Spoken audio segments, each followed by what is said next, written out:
Hello friends, rankers पाठशाला YouTube channel पर आप सभी का हार्दिक स्वागत है। लोक सेवा आयोग द्वारा प्रस्तावित परीक्षा एलटी ग्रेड, जीआईसी और जीडीसी, इन सभी परीक्षाओं में सामान्य अध्ययन के कुछ प्रश्न पूछे जाते हैं। बाकी के जो आपके जिस विषय से आप इस परीक्षा में सम्मिलित होते हैं उस विषय के प्रश्न समाहित होते हैं। तो एलटी और जीडीसी में सामान्य अध्ययन के 30 प्रश्न पूछे जाते हैं। वहीं अगर जीडीसी की बात करें तो जीआईसी की बात करें तो इसमें कुल 40 सामान्य अध्ययन के प्रश्न पूछे जाते हैं। इन्हीं सामान्य अध्ययन के प्रश्नों को घटना चक्र पब्लिकेशन द्वारा बुक निकाली गई है। इसमें सामान्य अध्ययन के प्रैक्टिस सेट दिए गए हैं। अभी ये एलटी के लिए ध्यान में रख के बुक निकाली गई है, लेकिन ये समान रूप से तीनों परीक्षाओं के लिए महत्वपूर्ण है। तो इस बुक के टेस्ट सीरीज़ 1 को आज हम लोग इस वीडियो के माध्यम से हल करेंगे।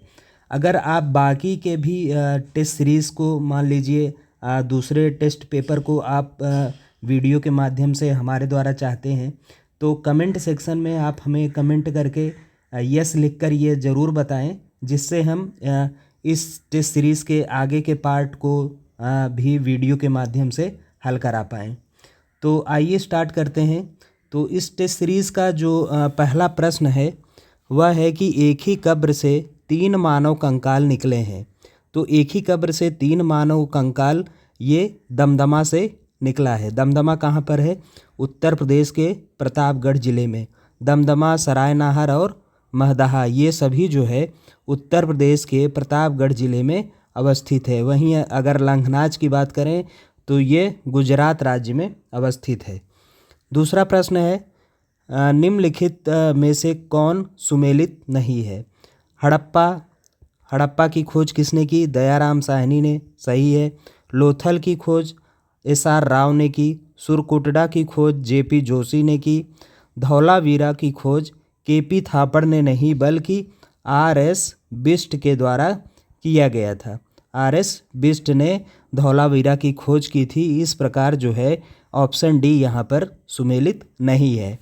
अगला प्रश्न है बुद्ध के उपदेश किससे संबंधित हैं? तो बुद्ध के उपदेश आचरण की शुद्धता एवं पवित्रता से संबंधित है। इस प्रकार ऑप्शन डी यहाँ पर सही उत्तर है। चौथा प्रश्न है निम्न में से कौन शाहजहां के शासनकाल का राजकवि था? तो शाहजहां का शासनकाल का राजकवि कलीम था। ऑप्शन ए करेक्ट आंसर है। अगला प्रश्न है वर्ष 1920 में लाहौर से लाजपत राय द्वारा उर्दू का कौन सा समाचार पत्र प्रारंभ किया गया था? तो 1920 में लाहौर से लाला लाजपत राय के द्वारा उर्दू में जो समाचार पत्र प्रारंभ किया गया था वह वंदे मातरम था। इसी के साथ ही साथ लाला लाजपत राय ने 1920 में लाहौर से अंग्रेजी में द पीपुल के नाम से भी समाचार पत्र निकाला था। अर्थात उर्दू में वंदे मातरम और अंग्रेजी में द पीपुल के नाम से समाचार पत्र किसके द्वारा प्रकाशित किया गया? लाला लाजपत राय द्वारा 1920 में लाहौर से। अगला प्रश्न है निम्नलिखित में से किस अधिनियम में कलकत्ता में सर्वोच्च न्यायालय की स्थापना का प्रावधान किया गया था? तो यह रेगुलेटिंग एक्ट 1773 में यह प्रावधान किया गया कि कलकत्ता में एक सर्वोच्च न्यायालय की स्थापना की जाएगी। और इसकी ये तो प्रावधान किया गया 1773 में, जबकि इसकी स्थापना 1774 में की गई। और इसके प्रथम अध्यक्ष जो थे वो कौन बनाए गए? एलिजा इम्पे इसके प्रथम अध्यक्ष बने। अगला प्रश्न है भारतीय संविधान का कौन सा भाग अंतर्राष्ट्रीय शांति और सुरक्षा के प्रति राज्य के उत्तरदायित्व का उल्लेख करता है? तो यह अनुच्छेद 51 में उल्लेखित है। अनुच्छेद 51 क्या कहता है? भारत सरकार अंतर्राष्ट्रीय शांति और सुरक्षा के लिए प्रावधान करेगा। तो अनुच्छेद 51 की अगर बात करें तो यह किसके अंतर्गत आएगा? राज्य के नीति के निदेशक तत्वों के अंतर्गत। अगला प्रश्न है भारत के राष्ट्रपति पर महाभियोग चलाने के लिए कम से कम कितने दिन पूर्व की सूचना आवश्यक है? तो भारत के राष्ट्रपति पर अगर महाभियोग चलाने की प्रक्रिया अपनाई जाती है तो कम से कम राष्ट्रपति को 14 दिन पूर्व सूचना दी जाती है। अगला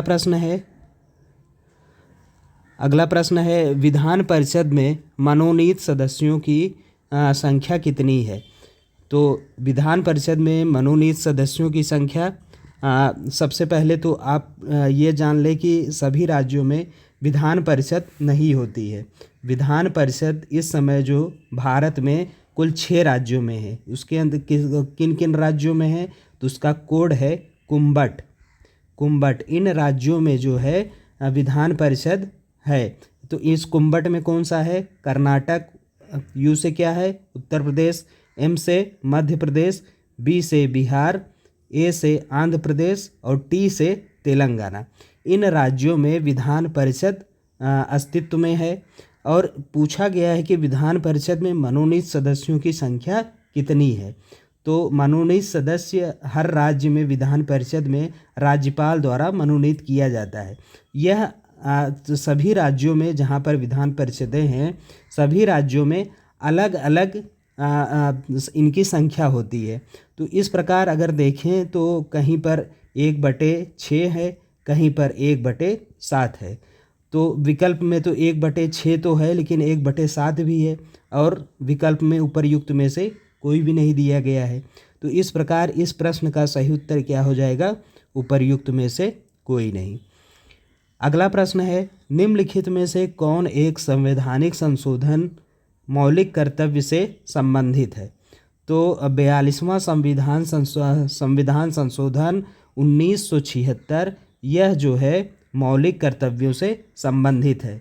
मौलिक कर्तव्य जो है ये स्वर्ण सिंह समिति की संस्तुति पर संविधान में जोड़ा गया था। कब जोड़ा गया? 42वें संविधान संशोधन द्वारा 1976 में। शुरुआत में कुल जो है मौलिक कर्तव्यों की संख्या 10 थी लेकिन 2002 में एक नया मौलिक कर्तव्य जोड़ा गया। वह क्या था? 6 से 11 वर्ष के जो बच्चे होते हैं उनके लिए प्राथमिक शिक्षा का प्रावधान किया गया। ये 11वां मौलिक कर्तव्य 2002 में जोड़ा गया। अगला प्रश्न है निम्नलिखित में से कौन सा भारतीय राज्य कर्क रेखा के उत्तर में स्थित है। तो अगर देखें तो कर्क रेखा जो है झारखंड, मिजोरम और त्रिपुरा से होकर गुजरती है, बल्कि मणिपुर से होकर नहीं गुजरती है। और कर्क रेखा जो है मणिपुर जो है कर्क रेखा के उत्तर में अवस्थित है। इस प्रकार इस प्रश्न का सही उत्तर ऑप्शन बी। अगला प्रश्न है निम्नलिखित युग्मों में कौन सा युग्म सही सुमेलित नहीं है। नहीं पूछा है तो पहला विकल्प है सौरमंडल का सबसे बड़ा ग्रह। तो सौरमंडल का सबसे बड़ा ग्रह बृहस्पति है, सही है। सौरमंडल का सबसे छोटा ग्रह मंगल दिया गया है।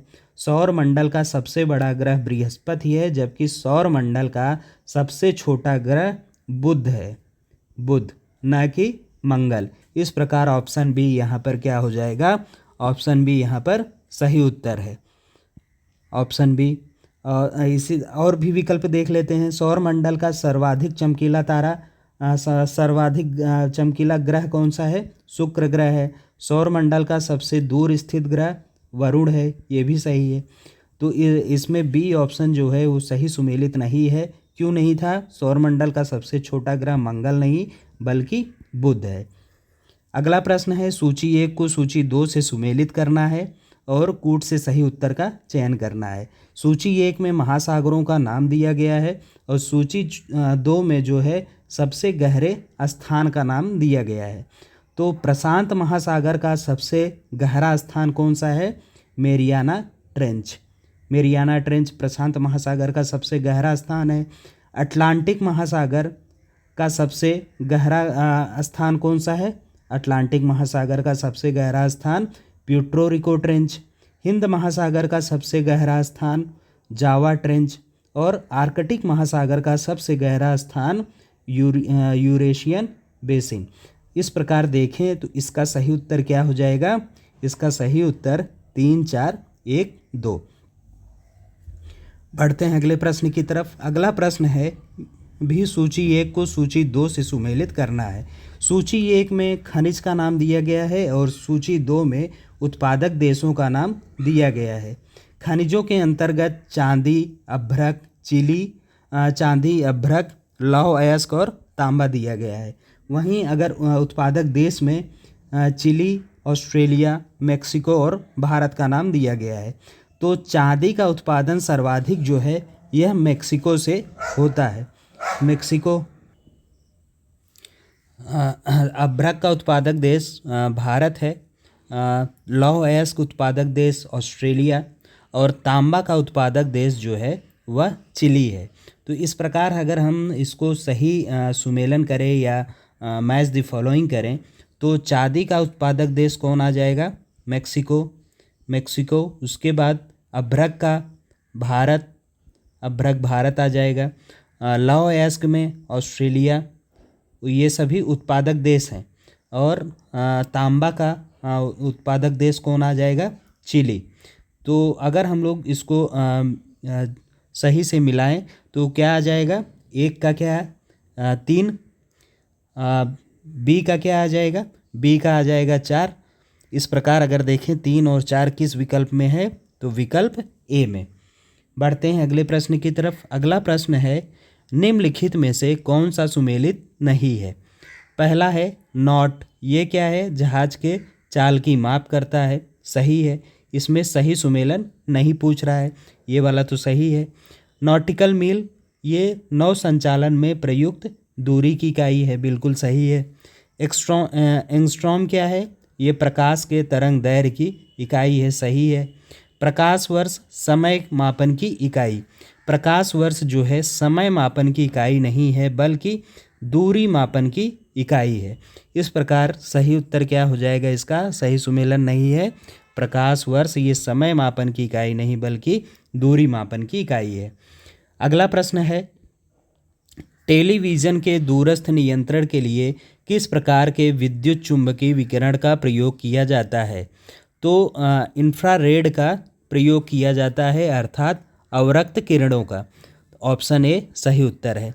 अगला प्रश्न है निम्नलिखित में से कौन सा सुमेलित नहीं है? अलवणीकरण, समुद्री जल, बिल्कुल सही है, सुमेलन नहीं पूछा गया है। प्रतिलोम परासरण अर्थात ऑस्मोटिक आरओ, ये किसका किया जाता है? पेयजल का, बिल्कुल। रिवर्स ऑस्मोसिस, ये किसका किया जाता है? पेयजल का।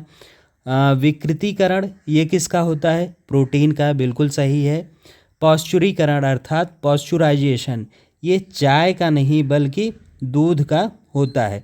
इस प्रकार इसका सही उत्तर कौन सा हो जाएगा? जो सही सुमेलित नहीं है, पाश्चुरीकरण चाय नहीं बल्कि दूध। अगला प्रश्न है मीथेन गैस उत्पादन करने वाला क्षेत्र है।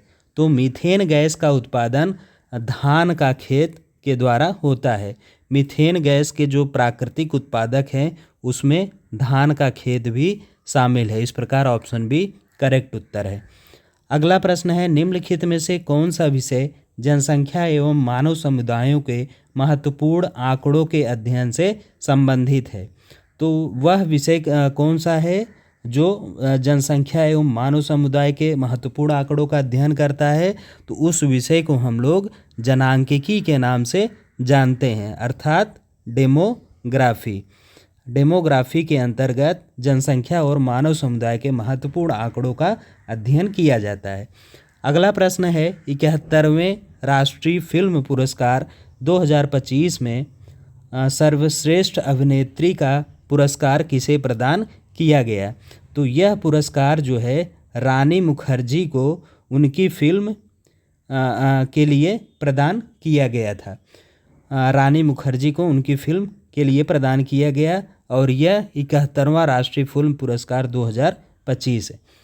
अगला प्रश्न है पारिस्थितिकी निम्नलिखित के बीच पारस्परिक अध्ययन का पारस्परिक संबंधों का अध्ययन है। तो किसके बीच का?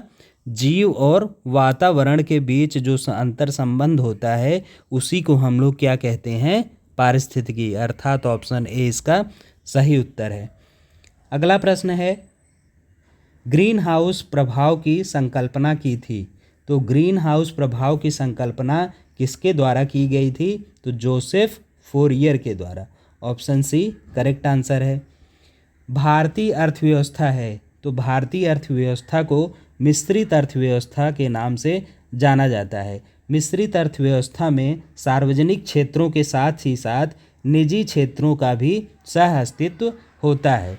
इसीलिए भारतीय अर्थव्यवस्था को मिश्रित अर्थव्यवस्था कहा जाता है और भारत में सार्वजनिक क्षेत्रों के साथ ही साथ यहाँ पर निजी क्षेत्रों का सह अस्तित्व है। अगला प्रश्न है, किसान दिवस मनाया जाता है, तो किसान दिवस जो है प्रतिवर्ष 23 दिसंबर को मनाया जाता है। तो यह भारत में यह दिवस किसके उपलक्ष्य में मनाया जाता है? तो यह दिवस जो है चौधरी चरण सिंह के जन्म दिवस के अवसर पर मनाया जाता है। चौधरी चरण सिंह का जन्म दिवस कब है? दिसंबर 23। इसीलिए इस दिवस को किसान दिवस के रूप में मनाया जाता है। अगला प्रश्न है, बेगम समरू ने एक अति प्रसिद्ध चर्च का निर्माण कराया, कहाँ पर करवाया? उत्तर प्रदेश के मेरठ जिले में सरधना के निकट। उत्तर प्रदेश में मेरठ जिले के सरधना के निकट बेगम समरू ने एक प्रसिद्ध चर्च का निर्माण कराया था। अगला प्रश्न है, भारत कला भवन संग्रहालय स्थित है, तो भारत कला भवन संग्रहालय बीएचयू कैंपस में स्थित है। बीएचयू कैंपस अर्थात बनारस में सही उत्तर हो जाएगा। और यह जो है चित्रकला के विकास के लिए महत्वपूर्ण संग्रहालय है। इस प्रकार इस प्रश्न का सही उत्तर ऑप्शन डी। 27वां और 28वां ये दो प्रश्न जो है मैथ से संबंधित है। अगर आप इनको सही से हल करें तो इस प्रश्न का सही उत्तर क्या हो जाएगा? 7। और यहाँ पर दो वर्गों के परिमाप 40 सेंटीमीटर और 32 सेंटीमीटर है। उस तीसरे वर्ग का परिमाप जिसका क्षेत्रफल इन दोनों वर्गों के क्षेत्रफल के बराबर है निम्न है। तो इसको भी अगर हल करें तो इस प्रश्न का उत्तर आएगा 24 सेंटीमीटर। अगला प्रश्न है, 12 अगस्त 2025 को भारत की पहली एआई संचालित ड्रोन आधारित क्लाउड सीडिंग पायलट परियोजना कहाँ शुरू की गई? तो यह राजस्थान के ज़िले जयपुर से प्रारंभ की गई थी। और इसको प्रारंभ करने का क्या उद्देश्य था? तो इसका उद्देश्य सूखा प्रभावित क्षेत्रों में जल उपलब्धता बढ़ाना और रामगढ़ झील का पुनर्जीवन करना। ऐसे मतलब जहाँ पर जल की उपलब्धता नहीं है, अर्थात सूखा प्रभावित क्षेत्रों में जल उपलब्धता बढ़ाना, साथ ही साथ रामगढ़ जो रामगढ़ झील है उसका पुनर्जीवन करना इस परियोजना का मुख्य उद्देश्य था और यह राजस्थान के जयपुर में चलाया गया। अगला प्रश्न है, जुलाई 2025 में रक्षा अनुसंधान एवं विकास संगठन अर्थात डीआरडीओ द्वारा प्रलय मिसाइल का सफल उड़ान परीक्षण कहाँ किया गया? तो जुलाई 2025 में डीआरडीओ द्वारा प्रलय मिसाइल का परीक्षण डॉक्टर एपीजे अब्दुल कलाम द्वीप उड़ीसा से किया गया। ऑप्शन सी करेक्ट आंसर है। तो इस प्रकार जो है पहले टेस्ट में ये 30 प्रश्न थे जो घटना चक्र के इस टेस्ट सीरीज़ मॉडल पेपर में दिया गया है। तो उम्मीद करते हैं कि ये वीडियो आपको पसंद आया है। पसंद आया तो इस वीडियो को लाइक करना लाइक ज़रूर करें। और अगर आप हमारे चैनल पर पहली बार विजिट कर रहे हैं तो चैनल को सब्सक्राइब करना ना भूलें। मिलते हैं अगले वीडियो में, तब तक के लिए धन्यवाद।